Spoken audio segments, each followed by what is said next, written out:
A paz do Senhor, irmãos. Bendito seja Deus. Vamos abrir na primeira carta de Paulo a Timóteo, no capítulo número 6.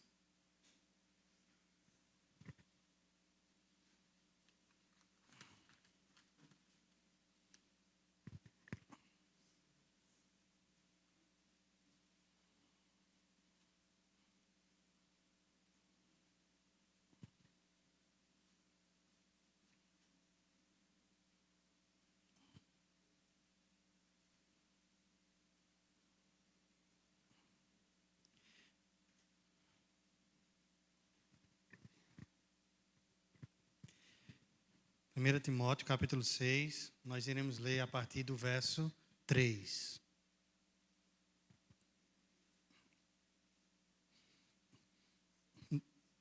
Seis, 3. Todos encontraram? Diz assim a palavra do Senhor.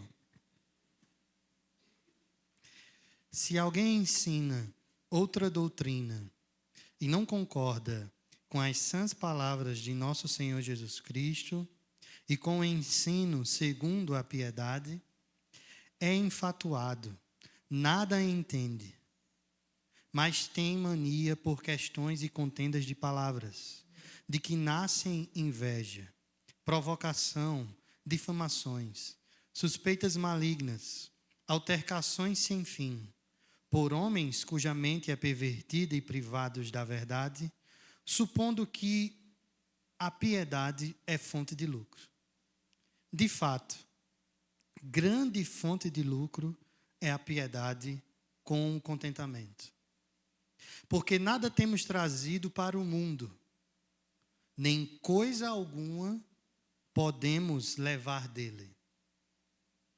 Tendo sustento e com o que nos vestir, estejamos contentes. Ora, os que querem ficar ricos caem em tentação e cilada, e em muitas concupiscências insensatas e perniciosas, as quais afogam os homens na ruína e perdição. Porque o amor do dinheiro é raiz de todos os males. E alguns nessa cobiça se desviaram da fé e a si mesmos se atormentaram com muitas dores. Verso 17. Exorta aos ricos do presente século que não sejam orgulhosos, nem depositem a sua esperança na instabilidade da riqueza, mas em Deus, que tudo nos proporciona ricamente para o nosso aprazimento.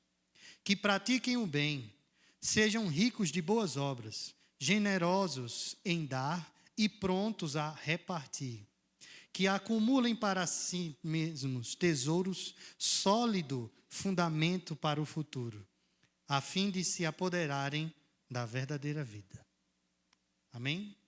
Gostaria de orar por nós. Oremos ao Senhor. Pai, eis a tua palavra, Senhor. Gratos somos, ó Deus, pela oportunidade que o Senhor nos concede. Que tu possas, ó Senhor, utilizar esse momento para nos instruir. Teu Espírito, Senhor, tenha liberdade, ó Pai, de convencer-nos, ó Senhor, e falar-nos ao coração, para a glória do teu nome, no nome de Jesus. Amém? A piedade é fonte de lucro. Gostaria de, irmãos, de iniciar trazendo-nos alguns questionamentos, algumas perguntas que a mim venham sido feitos pelo Senhor durante esses dias. E pude, por meio dele, através desse texto, encontrar algumas respostas para essas perguntas que o Senhor fez a mim e também gostaria de compartilhar. Tais perguntas você pode responder a si mesmo. A primeira é a segunda. Você é feliz?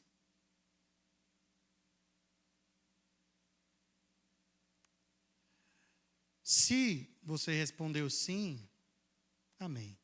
Se você respondeu não, ou mais ou menos, amém. Mas o que seria felicidade?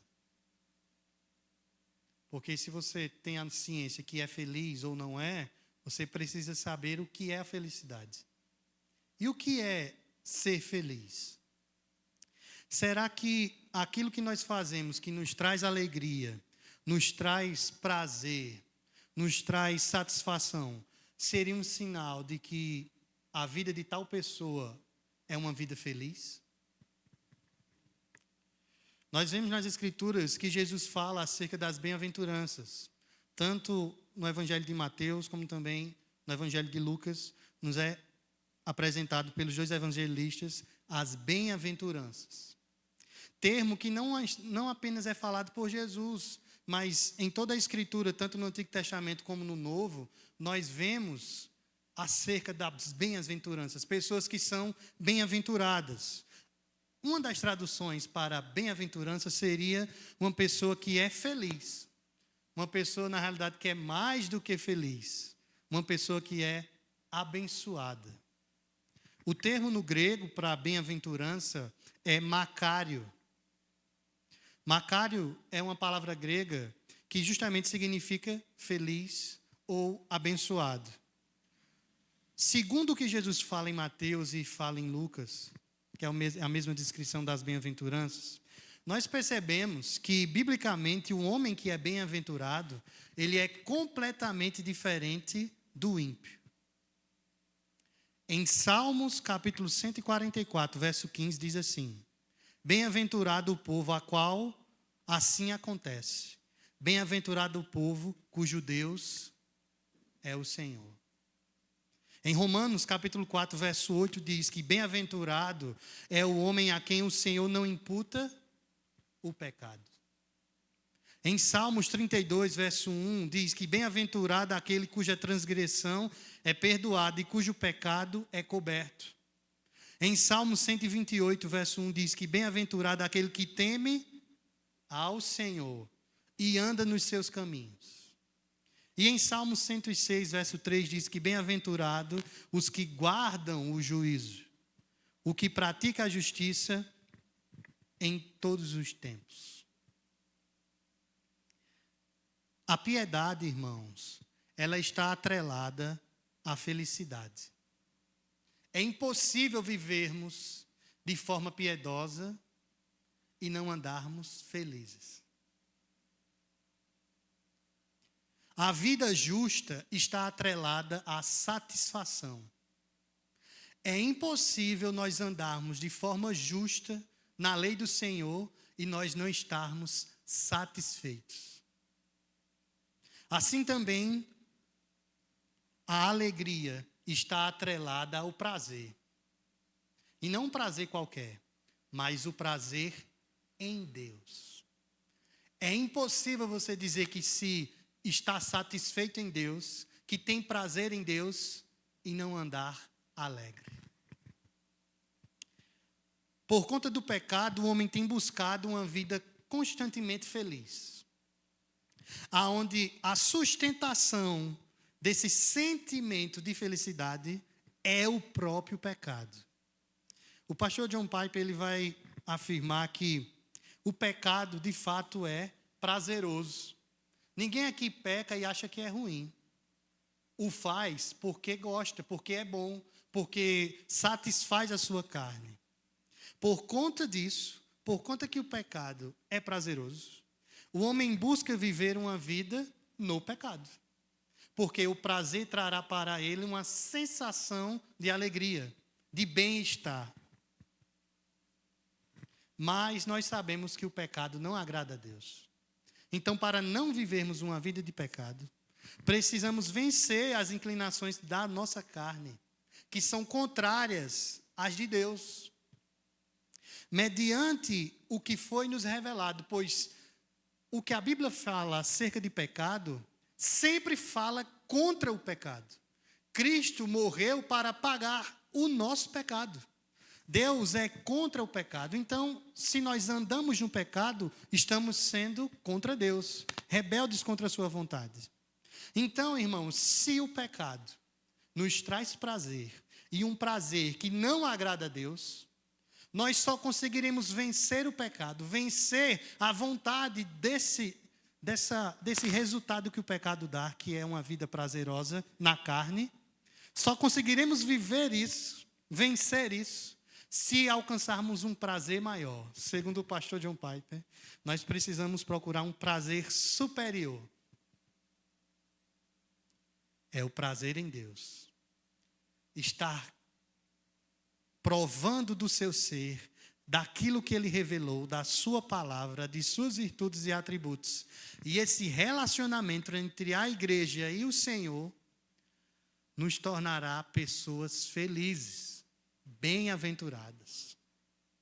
Portanto, irmãos, segundo as instruções que vemos de Paulo a Timóteo, já as últimas instruções que ele dá na sua primeira carta, Timóteo era um discípulo muito amado de Paulo, que seguiu ele em suas viagens missionárias. E aqui, Paulo se encontra em Roma preso. E ele escreve a Timóteo, que está liderando a igreja de Éfeso. E Paulo dá várias instruções. E agora, no final, ele vai falar acerca de 3 instruções. A primeira instrução é uma instrução contra os falsos mestres. Essa instrução vai do verso 3 ao verso 5. A segunda instrução é uma instrução que Paulo vai dar aos cristãos que são pobres. Essa instrução vai do verso 6 ao verso 10. E a outra instrução que iremos abordar é a instrução aos cristãos que são ricos, que vai do verso 17 ao verso 19.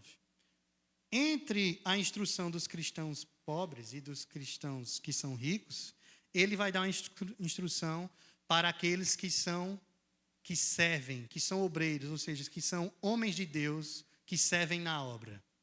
A esses, hoje nós não iremos expor.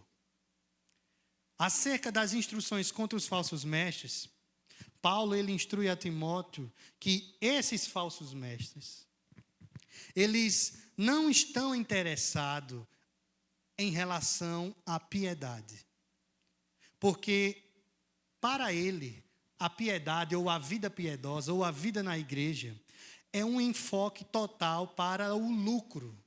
Eles não querem servir a Deus, nem a sua palavra, para angariar em comunhão entre os irmãos. Eles querem dos irmãos o dinheiro. O lucro, na realidade, em forma de renda. Essa questão acerca dos falsos mestres buscarem renda não é descrito por Paulo tão claramente aqui no texto para Timóteo. Mas no contexto, Paulo, quando sai da cidade de Éfeso, sai porque um motim se levanta contra ele. Havia na cidade de Éfeso um comércio muito grande por conta do culto a Diana. Lá se faziam vendas de santuários em forma de prata, onde era vendido, e ourives ganhavam muito dinheiro com isso. Então, muitos que andavam em Éfeso, motivados por conta dessa influência tão comercial, adentrando na igreja, quiseram angariar dos irmãos e fazer deles comércio. Só mudaram de lugar. Fingiram que eram os que tinham se convertido, entraram na igreja e utilizaram da igreja para retirar dela dinheiro. E nós vemos, irmãos, que desde o início, não apenas no período da igreja, mas em todo o tempo, a religião ou a relação do homem para com Deus, em várias etnias e várias religiões, tem sido manchada acerca desse comércio na religião. Nós vemos isso não apenas nas igrejas evangélicas, mas em todo o tempo. Na história da igreja, nós vemos que no período das indulgências, a igreja cobrava dos irmãos dinheiro para conseguir terreno no céu. Isso é uma mancha muito grande na história da igreja. Mas, graças a Deus pela reforma que nos livrou desse caminho.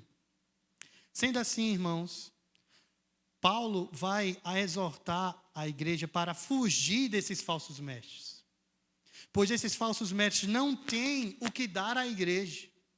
E nós vemos, irmãos, nos nossos dias, homens que só pregam acerca de prosperidade, de que você precisa ter, de que você precisa ser.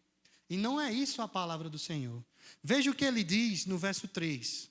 Se alguém ensina outra doutrina, primeiro, só existe uma doutrina cristã. Ela é baseada naquilo que os apóstolos testemunharam da pessoa de Jesus.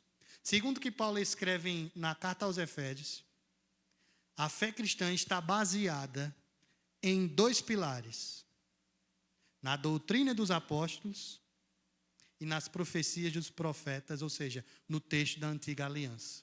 Somente, nada deve ser acrescentado e nem retirado. A igreja é edificada sobre esse fundamento, a doutrina dos apóstolos e dos profetas. Se por acaso alguém chega com algum outro ensinamento e não concorda com as sãs palavras do nosso Senhor Jesus Cristo, a esse nós não devemos dar ouvidos. Pois, na realidade, o objetivo desses que não pregam a verdade é angariar lucro dos irmãos. Lucro que no verso número 5 tem a ver com, de fato, dinheiro. Só que não. Veja o que o verso 5 diz. Alterações sem fim por homens cuja mente é pervertida e privados da verdade, supondo que a piedade é fonte de lucro. Existe uma palavra lucro no verso 5 e vai haver uma outra palavra lucro no verso de número 6. Ambas no português igual, mas com sentidos diferentes. No verso 5, os falsos mestres procuram dinheiro que a piedade, que a comunhão dos irmãos tem. Desde o início da igreja nós vemos que a igreja é completamente entregue a servir uns aos outros. Muitos irmãos venderam as suas propriedades para repartir entre os irmãos, para que os mais pobres pudessem ter o que comer. Irmãos, isso só pode ser de Deus, uma obra do Espírito. Mas aqui, os falsos mestres agora estão querendo tirar dos irmãos para colocar para si. Isso não vem de Deus. As coisas de Deus, irmãos, é para repartir, para que todos estejam iguais, para que todos estejam bem. Mas, como diz o verso de número 6, de fato, grande fonte de lucro é a piedade com contentamento. Que lucro é esse do verso 6 que a piedade nos concede? Que a vida com Deus nos concede? Deus, irmãos, não nos chamou para sermos ricos. Se você veio aqui nessa noite para encontrar de Deus uma estratégia para ganhar dinheiro, você perdeu o seu tempo. Deus quer que nós sejamos semelhantes ao seu Filho Jesus. Homens piedosos, mulheres tementes ao Senhor. Precisamos ter cuidado, irmãos, com esses falsos mestres. Graças a Deus, Deus nos concedeu, nessa igreja, uma sã doutrina. Ele tem nos preservado. Mas muitos irmãos ainda cocheiam em 2 pensamentos. Amam ver pregadores na internet. Gostam de visitar várias e várias igrejas. Porque parece que o seu ouvido procura um comichão para ouvir o que lhe agrada. Mas o evangelho não é uma palavra que traz agrado, mas sim transformação. Se você ama massagear o seu ego, esse não é o objetivo de Deus para a sua vida. Ele quer transformar a sua vida e lhe tornar um homem, uma mulher piedosa. Portanto, fugindo dos falsos mestres, Paulo agora instrui aos cristãos, de fato. Só que na igreja existem 2 classes de cristãos. Cristãos pobres e também cristãos ricos, com condições. Primeiro, entre os cristãos pobres, haverá 2 tipos de cristãos pobres. os cristãos pobres que têm contentamento e os cristãos pobres que são orgulhosos, que são egoístas, que são pobres porque não têm dinheiro, mas queriam ser ricos. Estão fazendo de tudo para angariar riqueza. E a partir do verso 6, Paulo vai instruir a esses. O verso 6 diz assim: de fato, grande fonte de lucro é a piedade com contentamento, porque nada temos trazido para o mundo, nem coisa alguma podemos levar dele. Irmãos, se nós formos observar a vida como ela é, nós vamos ver que na vida existe mais momentos de dor e sofrimento do que propriamente de alegria. Isso é fato. Primeiro, você nasce e com o tempo você já começa a observar que você um dia vai morrer. Em uma outra fase de sua vida, você já num estágio mais adulto, você contrai um casamento, tem filhos. Os seus filhos vão saber que um dia você vai morrer. E isso trará dor para ele. E dor maior vai ser de um pai ao perder seu filho. É sofrimento e dor, não, irmãos? Um desemprego, um acidente, uma enfermidade. Quantos de nós não já passamos por isso? E se nós olharmos para essas circunstâncias da vida, ela vai trazer desespero para a gente, angústia. Porque o que é a vida, então, o sentido? É apenas dor e sofrimento? Não. Eclesiastes vai nos dizer que o sentido da vida, de fato, é temer a Deus. E segundo o que Paulo nos garante, termos uma vida de contentamento. Nós viemos a esse mundo, assim como Jó afirma, que ele veio nu e voltará nu. Nada você trouxe quando saiu da barriga da sua mãe. E nada você irá levar. O que você obteve ficará aqui, para os outros. Nós não levaremos nada. Então, por que o nosso coração quer se prender às coisas desse mundo, como se elas fossem eternas e pudéssemos levar conosco? As coisas desse mundo que eu falo são as coisas desse tempo. Coisas que não transformam a nossa vida, que não muda quem nós somos. Mas precisamos entender de fato que lucro é esse, que uma vida piedosa, que seria o sentido da vida segundo Eclesiastes, uma vida temente a Deus, que lucro é esse que nós devemos buscar? Então a própria noção de que a piedade poderia ser uma fonte de lucro, ela vai soar para nós como um absurdo no verso número 5. Mas Paulo contradiz isso no verso número 6. E ele faz isso de uma forma elegante. Ele utiliza duas palavras, piedade e lucro.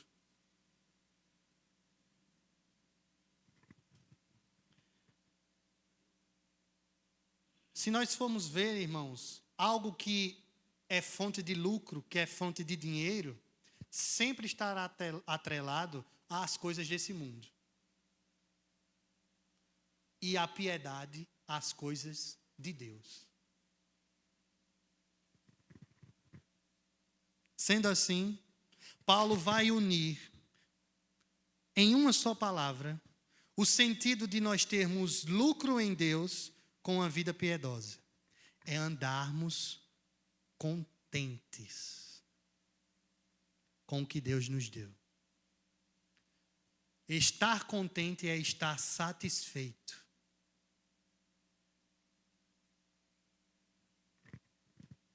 No mundo nós não veremos isso. Você será incentivado a não estar contente. No mundo só existe descontentamento. é uma busca incessante para mais, para ser mais, para ter mais. O lucro do verso 6 é um lucro espiritual. Um lucro que os falsos mestres buscam é um lucro financeiro. E nós a esse nós não devemos buscar. Mas devemos buscar uma vida de contentamento. A palavra que Paulo utiliza para contentamento é autarqueia. É um termo que normalmente era empregado pelos estudiosos da época, que fala de autossuficiência. Uma pessoa que é suficiente em si mesmo. Aquele que é contente é aquele que é suficiente em Deus. Deus é suficiente para ele.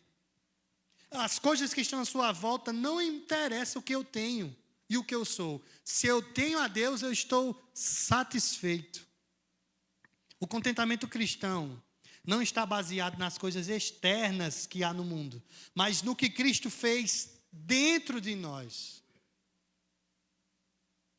Portanto, irmãos, precisamos viver de forma contente em qualquer situação. Sejamos nós bem alimentados ou com fome, tendo muito ou passando por necessidade. Paulo fala isso na carta aos Filipenses, que ele soube passar por todas as coisas, por nudez, por perigo, por fome, por escassez, mas ele tudo podia em Deus que fortalecia ele. Também nós podemos declarar isso, irmãos, que em Deus nós podemos tudo. Podemos o quê? Podemos estar contentes, satisfeitos neles. Tudo posso naquele que me fortalece. De modo que o contentamento genuíno não é estar autossuficiente, é estar Cristo suficiente. É Cristo sendo para nós suficiente em todas as coisas. Na equação que Paulo agora nos coloca, se fôssemos falar sobre matemática, a virtude de ser contente é oposta à loucura da cobiça. No domingo passado, na leitura que o pastor fez do texto lá em Êxodo, para os que vieram, recordam que um dos mandamentos é: não cobiçarás. A cobiça é um pecado que Deus abomina, por isso que está na sua lei. Os cobiçosos amam ganhar dinheiro, amam se enriquecer, e é isso o que Paulo instrui aos cristãos que são pobres a não caírem nesse laço. Veja o que ele diz no verso 9 e verso 10. Ora, os que querem ficar ricos caem em tentação, em cilada, e em muitas concupiscências insensatas e perniciosas, as quais afogam os homens na ruína e na perdição. Precisamos ser cristãos contentes com aquilo que Deus nos deu. Segundo o que ele diz no verso 8, se eu tenho o que comer e se eu tenho o que vestir, esteja vós contentes.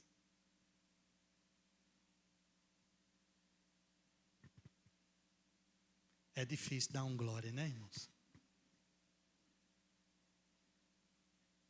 É difícil, porque a nossa vontade era que no final do mês a conta do nosso salário tivesse maior um pouco.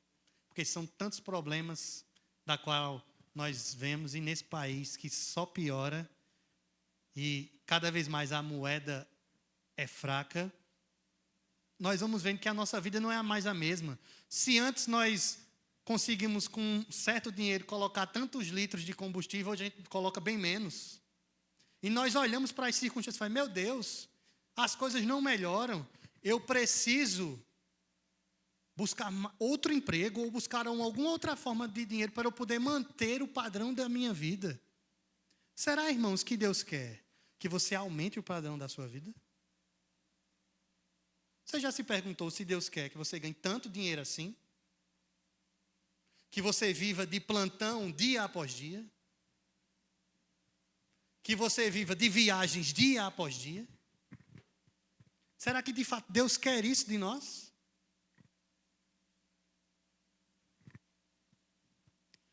Aos irmãos que são pobres, sejam contentes. A isso Paulo instrui. Mas Paulo vai bater nos cristãos que são pobres, mas são orgulhosos, que são cobiçosos, que são invejosos, que não têm, mas queria ter. E no verso 9, estes cristãos recebem de Paulo uma exortação acerca do amor ao dinheiro. A cobiça, irmãos, é um dos pecados condenados por Deus.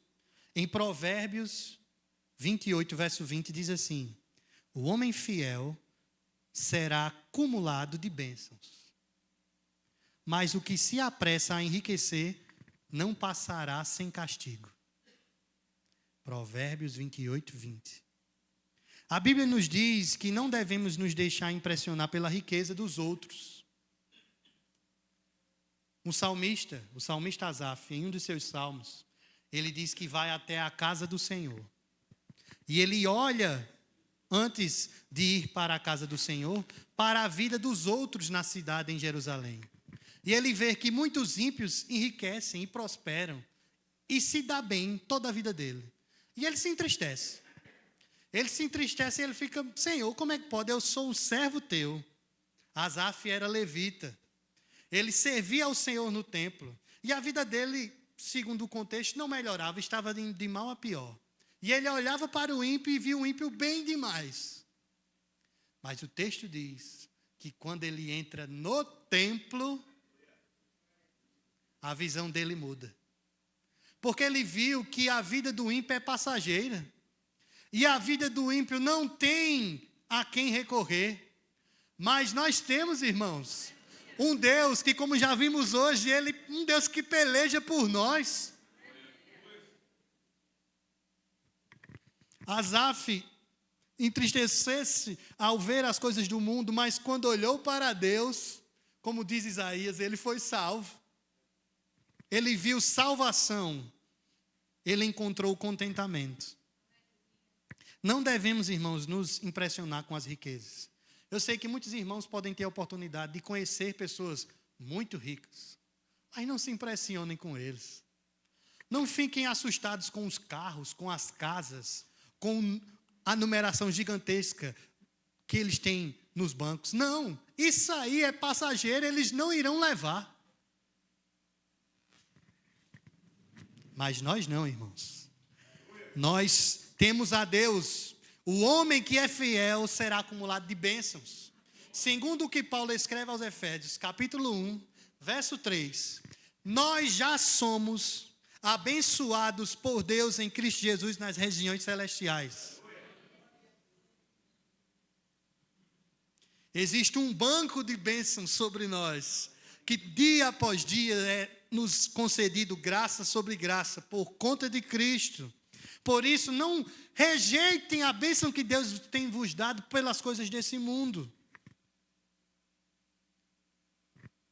Essas coisas nos deixarão distantes de Deus. Assim, irmãos, ao invés de nos impressionar com a riqueza e buscarmos a riqueza, nós devemos orar para que, assim como diz a palavra, que nós não venhamos viver na extrema escassez, nem termos demais, mas termos o suficiente. E Deus garante em sua palavra, irmãos, que o justo não mendigará o pão. Amanhã possa ser que você não tenha mistura, mas o Deus que proveu ao povo do deserto não é poderoso para prover a nós? O Deus que fez da rocha sair água, o Deus que fez do vento vir codornizes, o Deus que fez brotar todos os dias, a não ser no sábado, maná do céu no deserto, esse Deus não mudou, Ele é o mesmo, irmãos. Confiemos, pois, nele. Certamente, irmãos, a cobiça já é em si mesmo um desejo egoísta. Na realidade, a cobiça é uma idolatria. Ela gera outros desejos. E são esses outros desejos que são os males que o amor ao dinheiro dá. Uma melhor tradução para isso que está escrito no verso de número 10 é que o amor ao dinheiro, o amor do dinheiro, é uma raiz de todos os males. Algumas traduções vai dizer que é a raiz. Esse artigo não tem no texto grego.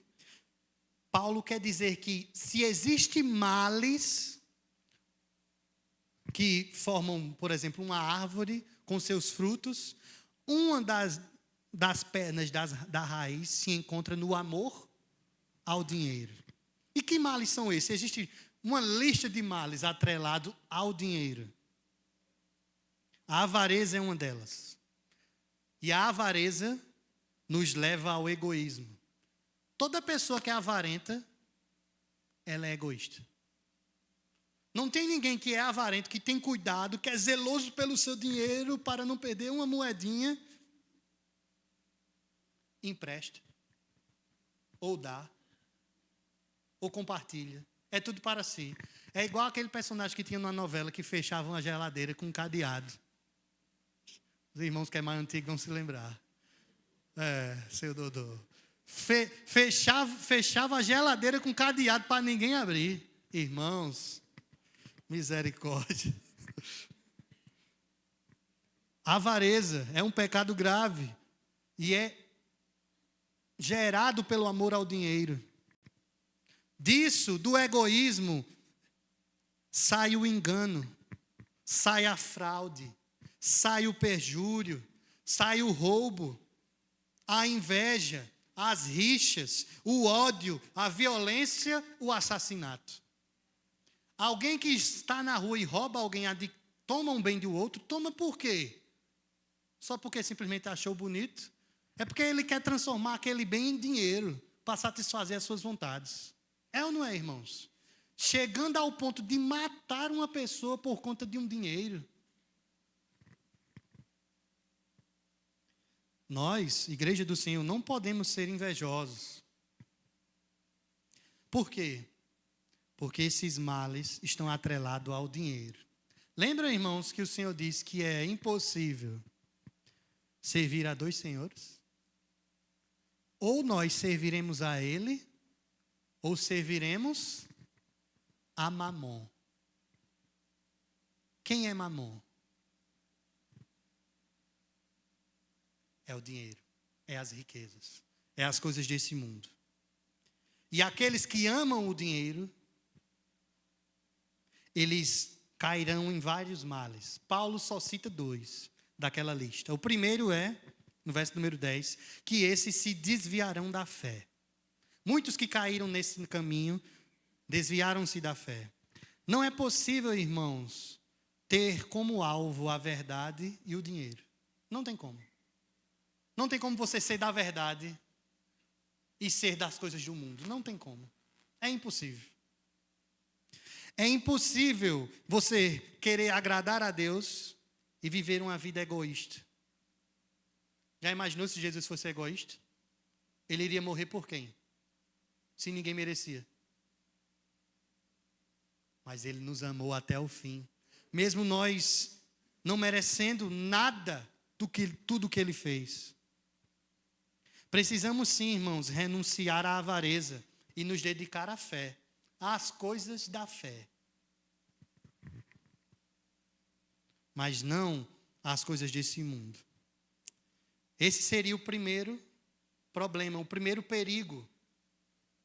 Um perigo de desviar da fé aos cristãos que têm um certo apego e uma certa vontade de querer ser rico. O segundo é que ter esse sentimento lhe trará sofrimento e dor. Esses que buscaram o amor ao dinheiro, segundo o que Paulo diz, a si mesmos se atormentaram com muitas dores. Para aquele que busca muito dinheiro, a primeira coisa que vai vir na sua cabeça é preocupação. toda pessoa que está atrás de dinheiro anda preocupada. Pode prestar atenção, irmãos. Preocupação. Porque se ela não conseguiu dinheiro, ela vai estar preocupada porque não conseguiu. E se conseguiu, ela vai estar preocupada para guardar o dinheiro. Para não perder o que já conseguiu. Tormento da preocupação, tormento de remorso. De ter feito, meu Deus, se eu tivesse a cabeça que eu tinha com 10 anos, eu já tinha começado a trabalhar com 10 anos para ver se agora eu já estava aposentado. Ou já tinha algum dinheiro rendendo aí. Já imaginou se já com 5 anos a gente já começasse a ganhar dinheiro? Será que hoje seria melhor? Remorso do que não fez. Angústias, uma consciência pesada. Porque o materialismo, irmãos, nos conduz a uma vida distante de Deus. E Deus não nos quer que nós venhamos viver uma vida atormentada, mas de paz. Sendo assim, já que Paulo nos instruiu a rejeitar os falsos mestres, porque eles só vão ensinar você a buscar essas coisas. Paulo nos instruiu a sermos um crente contente em Deus, porque se formos contentes, nós não iremos atrás da riqueza. Só que vai ter irmãos que já chegaram na igreja com dinheiro. Ou de alguma forma Deus os concedeu graça para serem ricos. É ou não é? Tem muitos irmãos que Deus abençoa. E a esses Paulo vai falar no verso de número 17. Eu gostaria que a gente pudesse abrir. Do verso 17 ao 19, Paulo vai falar o seguinte: exorta aos ricos do presente século que não sejam orgulhosos, nem depositem a sua esperança na instabilidade da riqueza, mas em Deus, que tudo nos proporciona ricamente para o nosso aprazimento. Que pratiquem o bem, sejam ricos de boas obras, generosos em dar e prontos a repartir, que acumulem para si mesmos tesouros, sólido fundamento para o futuro, a fim de apoderarem da verdadeira vida. Aos ricos, Paulo vai dar duas instruções. Uma instrução negativa e uma positiva. As instruções negativas são o perigo que há em você já ser rico, porque a sua riqueza pode lhe expor ao orgulho. Você pode começar já a andar mais, sabe, com um ar mais levantado. Eu soube ontem, irmãos, que eu fiquei chocado, que existe uma igreja em Curitiba, que um dos ministérios que tem na igreja é o ministério de style. Aí você fala, meu Deus, o que é isso? Esse ministério é preparado para montar o look dos irmãos que vão para o púlpito. Para combinar a cor da gravata do pastor com a cor da baqueta do baterista, com a cor do... Irmãos, Senhor, meu Deus, a que nível nós estamos chegando? Em que templos estão virando locais de show? Sons, luzes, um negócio assim fantástico, fenomenal, como diz o pastor. Uma estrutura gigantesca.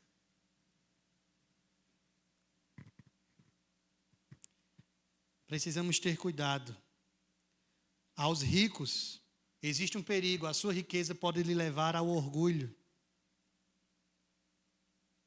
O outro perigo é que a sua riqueza, rico, pode lhe levar a uma falsa segurança. E qual é a falsa segurança, irmãos? Ele está completamente sem preocupação, porque a sua riqueza o sustenta. Ele não se preocupa com o dia de amanhã, porque ele é rico, ele tem, ele conseguiu guardar. Paulo vai dizer que isso é um perigo.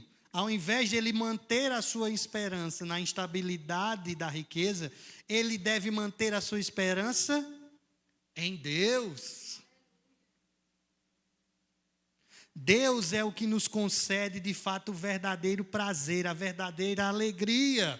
Deus é que nos concede termos uma vida feliz. Não a riqueza, não os bens. Essas seriam as instruções negativas. As instruções positivas que Paulo vai dar aos ricos é a seguinte. A primeira é que os cristãos ricos de dinheiro, eles precisam ser homens e mulheres responsáveis para buscarem uma riqueza não do mundo, mas uma riqueza que vem do alto. Veja o que ele diz no verso de número 18.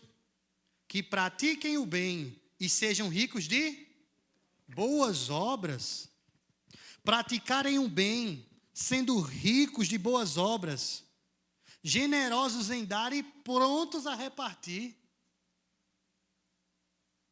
Paulo faz um jogo de palavras. Ele quer que o rico tenha boas obras, viva uma vida piedosa. Isso ele só vai poder angariar de Deus. Mas daquilo que ele tem, que é a sua riqueza, money, ele divida com os irmãos. Vocês compreenderam, irmãos? Eles devem buscar não o dinheiro, eles devem buscar viver uma vida piedosa. E daquilo que eles têm, eles devem compartilhar. Eles devem dar. Eles devem ser prontos a servir um ao outro. Em Mateus capítulo 6, verso 20, Jesus diz: mas ajuntai para vós outros tesouros no céu, onde traça nem ferrugem corrói, e onde ladrões não escavam nem roubam. Portanto, irmãos, concluímos, trazendo para nós três aplicações, para a gente pensar um pouco. A primeira é a seguinte: não seremos felizes, não teremos satisfação, não seremos alegres, se não vivermos uma vida piedosa segundo Deus. Jamais, irmãos. Jamais você vai conseguir ter uma vida plena sem Deus.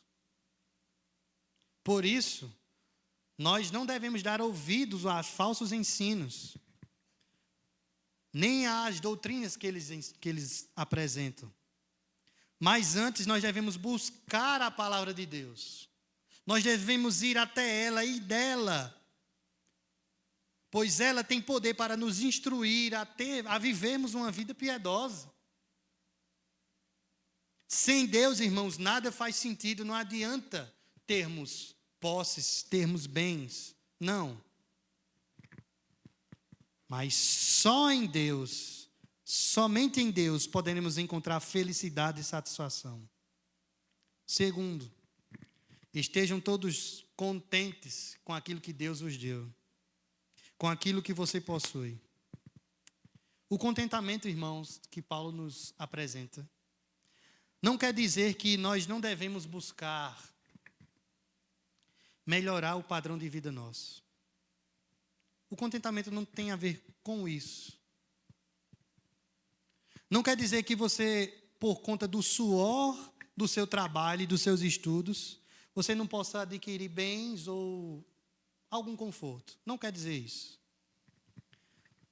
Mas estar contente em Deus é estar satisfeito com o que Ele lhe deu. Satisfeito de uma forma que, se Deus lhe der, amém. Se Deus não lhe der, amém. E se Deus tirar, amém.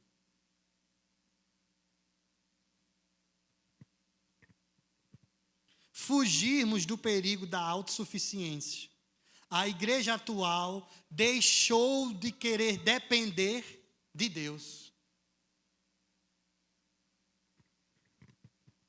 Contentamento, irmãos, é uma virtude, não é um peso. Estar satisfeito com o que tem, com o que Deus permitiu, não é um peso, é uma virtude. Por fim, para fugirmos dessas coisas, mas se apegarmos a Deus, a última instrução está no texto, que seria uma instrução para uma próxima oportunidade. Se encontra do verso 11 ao verso 16. Ao invés de vocês viverem dessa forma, buscando as coisas do mundo, amando o dinheiro, amando a riqueza, vocês, porém, ele fala isso a Timóteo, e Deus fala para nós nessa noite. Tu, porém, ó homem de Deus, foge dessas coisas. Antes, segue a justiça, a piedade, a fé, o amor, a constância e a mansidão. Combate o bom combate da fé. Toma posse da vida eterna, para a qual também foste chamado, e de que fizeste a boa confissão perante muitas testemunhas. Exorto-te perante Deus, que preserva a vida de todas as coisas, e perante Cristo Jesus, que diante de Pôncio Pilatos fez a boa confissão, que guardes o mandado imaculado e irrepreensível até a manifestação do nosso Senhor Jesus Cristo, a qual, em suas épocas determinadas, há de revelada pelo bendito e único soberano, o Rei dos Reis e Senhor dos Senhores, o único que possui imortalidade, que habita em luz inacessível, a quem homem algum jamais viu, nem é capaz de ver. A ele a honra, o poder eterno. Amém. É a esse Deus que você serve. E é desse Deus que Paulo escancara diante de nós, que precisamos estar satisfeitos em sua soberania, através do seu reinado, pois ele é imortal e ele tem preparado para nós uma herança incorruptível. E é nessa herança que nossos olhos precisam estar fitos, não nas coisas desse mundo. Como ele diz na carta aos Colossenses, que nós não busquemos as coisas da terra, mas sim as coisas que são do alto. Que Deus nos ajude, irmãos, pois essa palavra de fato é dura para todos nós. Que Ele nos ajude a compreender e vermos em nós se de fato nós estamos contentes com aquilo que Ele nos deu. Para que aquilo que Ele nos deu não fique apenas para nós, mas que possamos compartilhar uns com os outros. Pois esse é o nosso dever. Amém? Que Deus os abençoe em Cristo Jesus.